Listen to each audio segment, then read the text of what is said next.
धुरंधर 2 में दिखी यूपी के अतीक अहमद की कहानी फिल्म ने खोल दिए खौफ के वो राज जिसे सुनकर कांप उठे लोग। क्या था असली साम्राज्य जो आप भी जाने, बंदूक, सट्टा और दहशत का खेल। अतीक अहमद का वो काला सच जिसने पूरे यूपी को हिला दिया। अब पर्दे पर आया तो मचा हड़कंप। पता लगी फिल्म में ये बड़ी बात, जिसका नाम ही खौफ बन जाए उसकी कहानी नहीं तूफान कहलाए। ये बात यूं ही नहीं कही जाती, क्योंकि प्रयागराज की उस तरफ सुबह 22 दिसंबर 2016 जब सड़कों पर सिर्फ ठंड नहीं बल्कि डर दौड़ रहा था। उधर बजाती 500 गाड़ियों का काफिला और उसके बीच बैठा एक ऐसा नाम जिसने पूरे सिस्टम को अपनी जेब में रखी। फिल्म का सीन कोई बल्कि हकीकत थी, और यही हकीकत अब धुरंधर 2 के जरिए फिर से जिंदा हो गई, जिसने लोगों को अंदर तक हिला दिया। दरअसल अतीक अहमद सिर्फ एक नाम नहीं था, बल्कि वो एक ऐसा नेटवर्क था जिसने अपराध और राजनीति की लाइन को मिटा दिया था। बंदूक और बैलेट का एक ऐसा खेल खेला गया जिसमें कानून की कई बार बेबस नजर आए। राजूपाल हत्याकांड तो आप सभी को याद ही हो, जब दिन दहाड़े पीछा करके गोलियों से छलनी कर दिया गया। वजह सिर्फ इतनी थी कि सत्ता की कुर्सी हाथ से निकल गई थी, और वही मोड़ था जहां से अतीक का पूरा खौफ प्रदेश में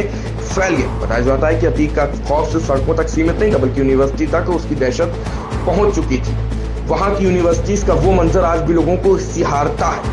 जब बंदूक के दम पर शिक्षकों को खड़ा कर दिया जाता था, वजह सिर्फ एक छोटी सी बात थी, बेटे का सस्पेंड होना।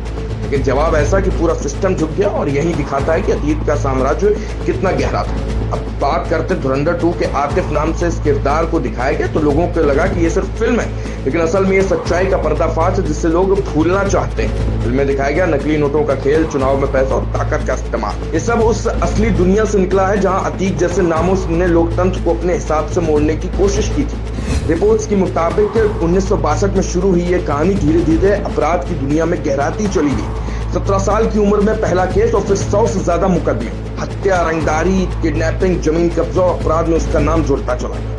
लेकिन असली ताकत तब मिली जब उसने राजनीति में कदम रखा। 1979 में विधायक बना और फिर 2004 में सांसद, यानी अपराध और सत्ता का ऐसा गठजोड़ जिसने पूरे सिस्टम को हिला दिया। अतीक की सबसे बड़ी ताकत उसका नेटवर्क था। ऐसा दावा किया जाता है कि जेल में रहते हुए वो बाहर के खेल को कंट्रोल करता था। उसके इशारे पर फैसले होते थे और उसकी मर्जी से ही लोगों की किस्मत लिखी जाती थी। 11,000 करोड़ की संपत्ति, सैकड़ों बैंक खाते और दर्जनों कंपनी। ये सिर्फ इस आंकड़े नहीं बल्कि उस साम्राज्य की झलक है जिसने सालों तक डर को जिंदा रखा।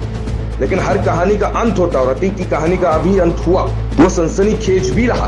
15 अप्रैल 2023 जब पुलिस कस्टडी में ही गोलियों की आवाज गूंजी और पूरा देश लाइव देखता रहा। वो अंत जिसने खौफ के साम्राज्य को खत्म कर दिया, लेकिन उसके किस्से आज भी जिंदा है। धुरंधर 2 में देखा जा सकता है कि वो सिर्फ एक ट्रेलर नहीं, असली कहानी है। आज भी धुरंधर 2 के जरिए अतीक अहमद की वो कहानी फिर से चर्चा में है। लोग सवाल कर रहे हैं कि क्या फिल्म में दिखाया गया सच है या हकीकत, और उससे भी ज्यादा खौफनाक थी। लेकिन एक बात तय है कि अतीत का नाम सिर्फ इतिहास नहीं बल्कि एक चेतावनी है। जब अपराध और सत्ता मिलते हैं तो उसका अंजाम कितना भयानक होता है। और यही वजह है कि यह कहानी सिर्फ एक फिल्म नहीं बल्कि पूरे एक दौर की याद है जिसने पूरे यूपी को हिला कर दिया था। अब ये देखना होगा कि लोग इस पूरे एंटरटेनमेंट मानते हैं, फिर सच्चाई को समझते हैं जो पर्दे के पीछे छुपी हुई।